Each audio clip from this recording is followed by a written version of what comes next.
Então vamos dar aqui, pessoal, sequência ao nosso curso falando da imaginologia e dos exames funcionais para fisioterapeutas, onde a gente vai abordar a avaliação radiológica e a coluna cervical, ok? Nós vamos ver aqui as vértebras cervicais. Então nós temos 7 vértebras cervicais, sendo que a primeira ela é conhecida como Atlas, né? Então a gente tem uma vértebra especial, digamos assim. Ela não tem um corpo vertebral, ela possui um arco, né? Ela é formada por um arco anterior e um arco posterior, né? Nas suas laterais a gente tem duas massas laterais que compõem a estrutura, digamos assim, que representa o Atlas, ou essa primeira vértebra cervical. A segunda vértebra cervical ela é conhecida como Axis. Então, ela tem um corpo vertebral que se prolonga, né, por dentro e passa por dentro do Atlas, formando o processo odontoide. Aqui a gente tem a articulação entre Atlas e o processo odontoide anteriormente, né? E a gente tem aqui as lâminas que se juntam formando um processo espinhoso mais retangular, né, bastante visível aí na vértebra C2, né? Das vértebras C3 até a C6, elas são relativamente semelhantes, têm estruturas parecidas. Então a gente tem os corpos vertebrais na porção anterior da estrutura. Lateralmente a gente tem os processos transversos.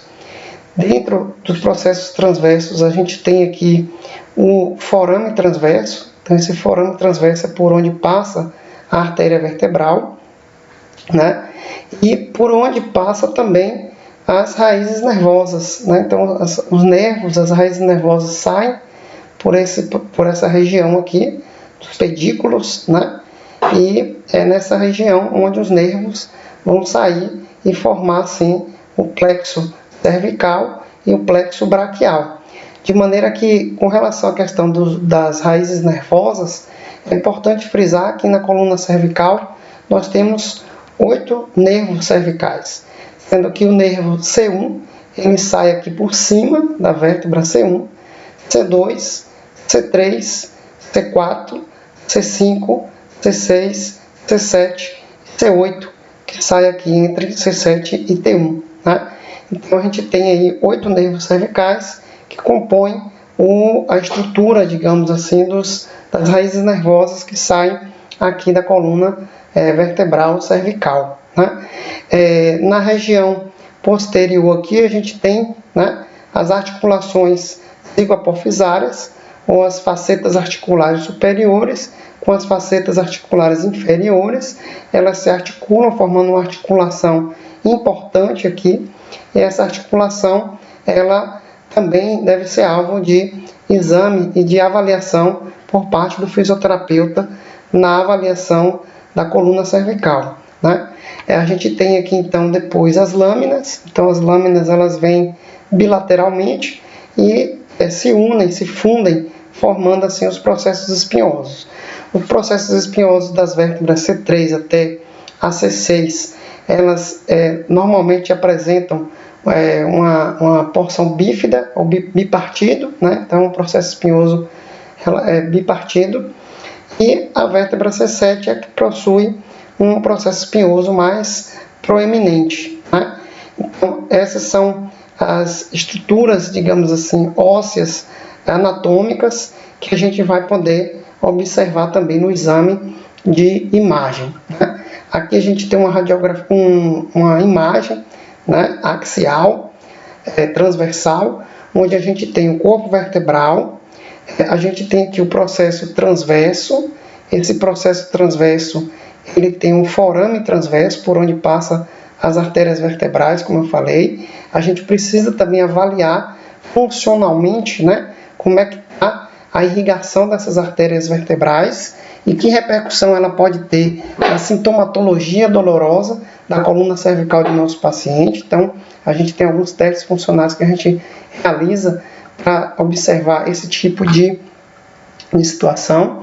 E a gente tem aqui na região, né, média, no bloco médio da coluna, da vértebra, a gente tem o forame, né, onde passa a medula espinhal, e essa medula espinhal ela manda, né, as raízes nervosas que vão formar os nervos, e passando aqui justamente pela região próxima ao forame do processo transverso, né?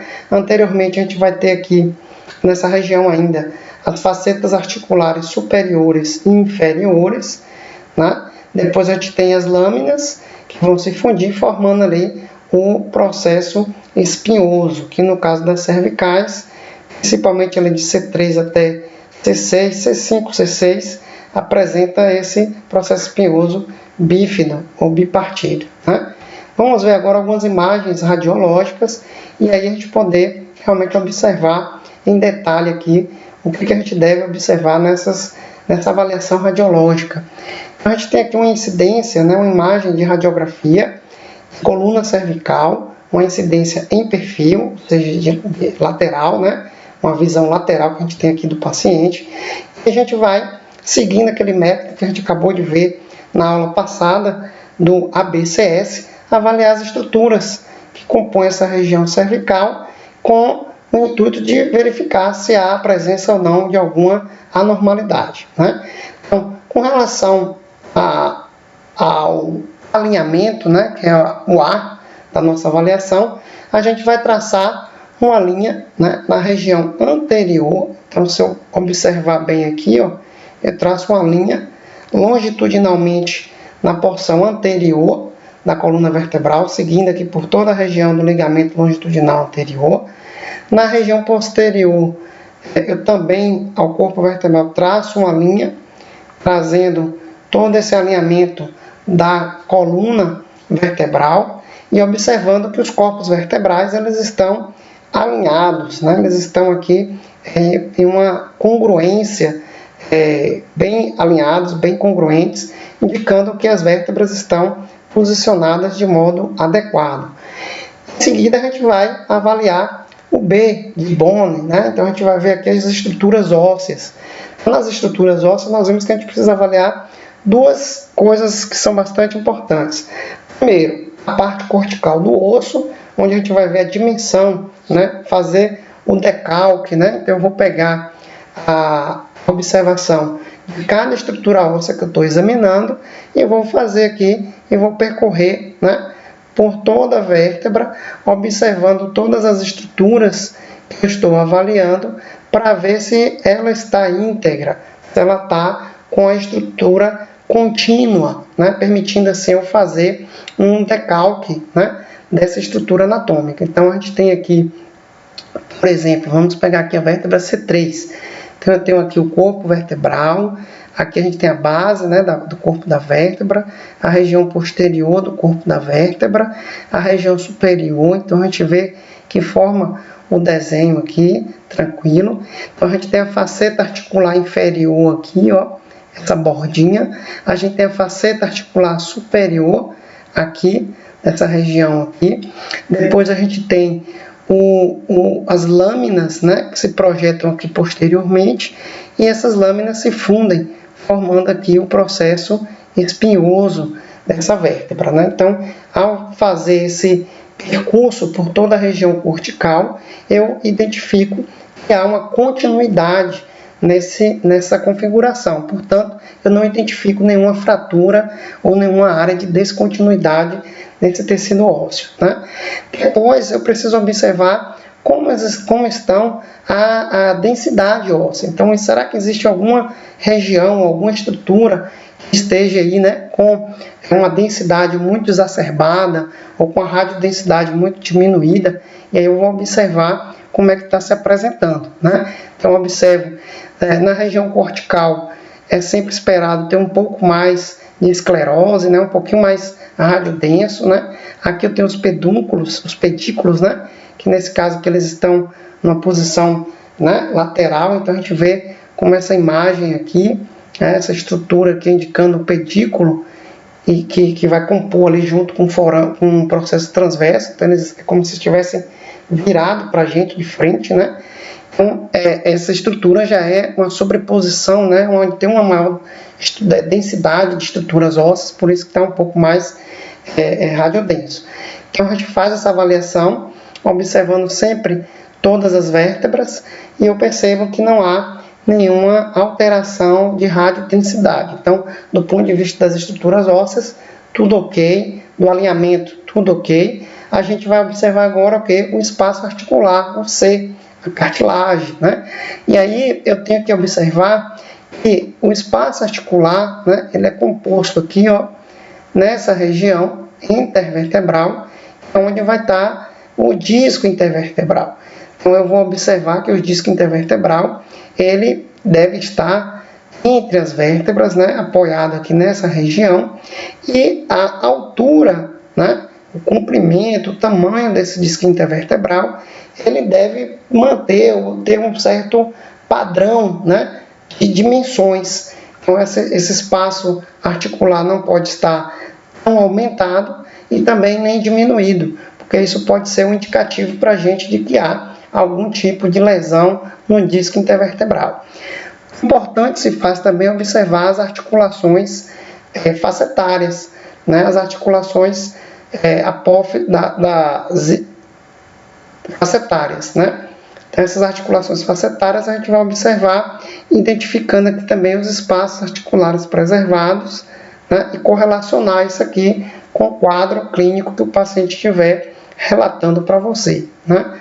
Então, a gente tem aqui a vértebra C1, né? A gente consegue ver no exame de perfil, C2, C3, C4, C5, C6, C7. Né? Então, a gente consegue ter uma boa visualização aí desse exame de imagem. Na imagem, na visão, né, AP, o PA, o que a gente tem? A base, né, do osso occipital e da mandíbula dificulta a visualização aqui das vértebras C2 e C1, do atlas e do axis. Então, a gente tem que ter um certo cuidado na hora de identificar as vértebras. Uma dica que fica aí bem interessante é a gente começar, nesse caso, observar aqui por baixo. Eu olho a primeira vértebra onde tem a costela. Então, essa costela está inserida nessa primeira vértebra, que é a vértebra torácica. Então, aqui eu tenho a vértebra T1. E aí, consequentemente, aqui eu vou ter C7, C6, C5, C4, C3. E, como eu disse, a C2 e C1 a gente não consegue visualizar. Bom, numa visão AP, o que é que eu vou identificar? Observando os processos espinhosos, eu consigo traçar uma linha imaginária aqui por eles, e aí eu já vejo que há um alinhamento dessas vértebras, né? Nas laterais, um pouquinho mais lateralmente aqui, eu tenho uma região dos pedículos, eu observo esses pontos mais radiodensos, né? As proeminências que se projetam aqui um pouquinho mais lateralmente, são os pedículos das vértebras cervicais. Eles também guardam entre si, ó, um alinhamento, né? E junto com os processos espinhosos. Então, essas três linhas, né, me permite observar que há ou não algum grau de rotação das vértebras, né? E isso é importante para que a gente possa depois implementar condutas terapêuticas que vá amenizar e vai diminuir ali a intensidade de dor do nosso paciente, né? Então, a visão AP permite a gente observar o alinhamento dessa forma. A gente pode observar as estruturas ósseas também. Então, eu tenho os corpos vertebrais. Os corpos vertebrais aqui, eles têm uma certa curvatura. A curvaturazinha para as vértebras se encaixarem é chamado de processo uncinado, ou unco da vértebra, né? Então, é presente nas vértebras cervicais. Aqui, por exemplo, dá para a gente ver bastante detalhe esse processo uncinado. Elas se encaixam aqui para poder dar um melhor alinhamento, uma melhor congruência dessas vértebras, né? Então, é uma avaliação que a gente permite a gente identificar aqui as estruturas vertebrais também, né? A gente tem aqui a avaliação do espaço articular. Então, C, a cartilagem, a gente vê aqui os espaços, né, onde estão os discos intervertebrais. Então, é importante avaliar a altura, a dimensão, né, desses espaços intervertebrais, sempre no padrão comparativo. Eu vou sempre comparando essa estrutura com a vértebra anterior, com a vértebra posterior, e vejo se há algum grau de diferença, né, que chame a atenção. Caso contrário, se o padrão estiver relativamente semelhante, isso é um indício de que aquela região está normal, sem grandes problemas ali a serem verificados, ok? Bom, a gente tem ainda uma outra incidência de perfil, essa aqui é bem interessante, porque o paciente ele realiza uma flexão da coluna cervical, e essa incidência permite a gente visualizar muito bem aqui os espaços articulares facetários, as articulações facetárias. Então veja que elas têm uma distância, um espaço articular facetário preservado. Isso indica que esses espaços das articulações facetárias estão preservadas. E eu vou observar aqui se existe radiodensidade, se existe presença de osteófitos, né, que é aquele crescimento, aquela proeminência óssea que se desenvolve de maneira que possa estar comprimindo as raízes nervosas, né? Então a gente vai poder observar se essas estruturas estão preservadas ou não. O alinhamento que a gente observa, né? Então mesmo ele fazendo a flexão, a gente vê que a coluna cervical ela mantém um padrão de alinhamento. Aqui a gente tem uma vista em posição oblíqua. Esta vista na posição oblíqua ela é muito interessante porque ela permite a gente visualizar o forame intervertebral. Então esse forame intervertebral ele é composto pela região dos pedículos, então o pedículo da vértebra superior com o pedículo da vértebra inferior formam um espaço, que é esse espaço chamado de forame intervertebral. E é justamente por aqui que vai sair as raízes nervosas, né? Então as raízes nervosas, os nervos, vão sair por aqui para formar e constituir os plexos, né? E esses nervos, esses forames intervertebrais, eu posso estar observando aqui para ver se eu vou identificar alguma proeminência, alguma compressão, alguma área onde esse forame esteja diminuído de tamanho, reduzido de tamanho. Então, se tiver reduzido de tamanho, ali possivelmente é o local realmente onde está havendo a compressão daquela raiz nervosa e aquele talvez seja o motivo da origem das causas de dor do nosso paciente, certo? Bom, aqui tem uma incidência, a gente chama de incidência de boca aberta, onde ela é possível a gente avaliar o axis. Então aqui a gente tem o corpo do axis, C2, o processo odontoide, né? E aqui a gente vê um pouquinho acima, né, as massas laterais da vértebra C1 do atlas, né? Então é possível a gente observar aqui o alinhamento dessas duas vértebras. As bordas aqui, elas estão congruentes, elas estão bem alinhadas. As massas laterais elas estão equidistantes, né, do processo odontoide. Então isso indica que o atlas, a vértebra atlas, está em perfeito estado, né, e está alinhado com o axis, né? Essa incidência também permite a gente avaliar a integridade do processo odontoide e do corpo da vértebra C2. E aí, principalmente em situações de trauma, né, de acidentes, é possível a gente avaliar se há algum comprometimento dessas vértebras com fraturas ou lesões mais graves, né?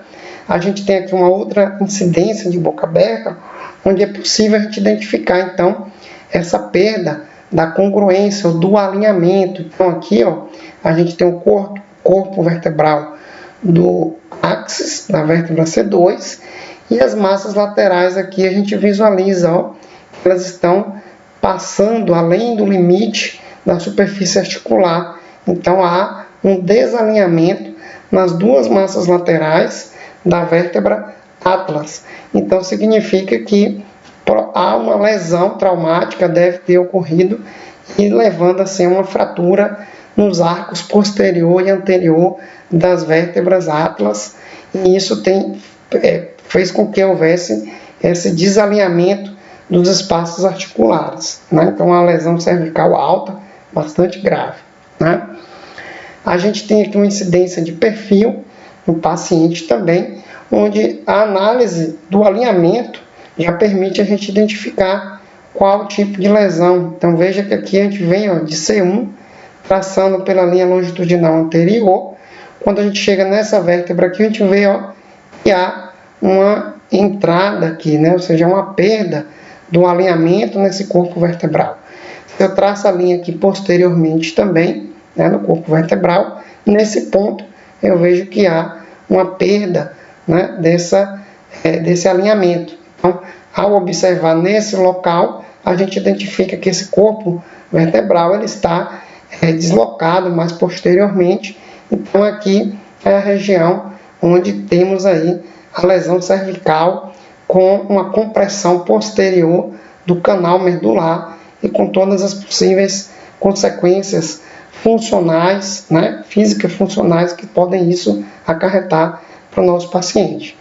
Então, pessoal, a gente viu aqui hoje, né, utilizando o método da BCS, que a gente foi indicado na aula passada, como avaliar uma coluna cervical, e a gente pode ver alguns exemplos aqui também de como esse método ele permite a gente identificar lesões e alterações nessa coluna cervical, e que isso vai ser de grande valia, de grande importância, para que a gente possa construir um diagnóstico fisioterapêutico de excelência, com todos os critérios que são preconizados, para que a gente possa ter realmente um bom diagnóstico do nosso paciente e, consequentemente, a partir daí, traçar o melhor tratamento que o nosso paciente precisa. Então, aqui as referências e os créditos, né, das imagens e dos livros que a gente utilizou para fazer a abordagem nessa aula de hoje. E queria mais uma vez chamar você para se inscrever no nosso canal, Dr. Kleber Souza.